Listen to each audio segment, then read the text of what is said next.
नमस्कार मित्रांनो. आज आपण 7वीच्या इतिहासातील पहिला पाठ बघूया. भारत आणि जग.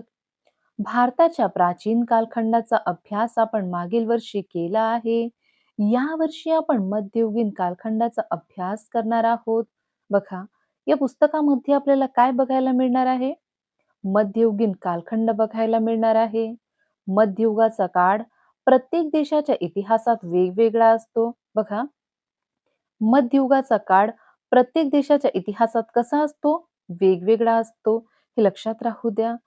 भारतीय इतिहासातील मध्ययुगाचा कालावधी हा ढोबळमानाने इसवी सनाच्या 9व्या शतकापासून ते 18व्या शतका अखेरपर्यंतचा आहे.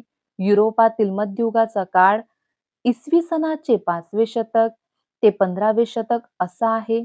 बघा, युरोपातील मध्ययुगाचा काळ कोणता आहे? 5वे शतक ते 15वे शतक. आणि भारताच्या मध्ययुगाचा काळ कोणता आहे? 9वे शतक ते 18वे शतक. हे या प्रकारे लिहून ठेवा, महत्वाचं आहे. समोर बघूया.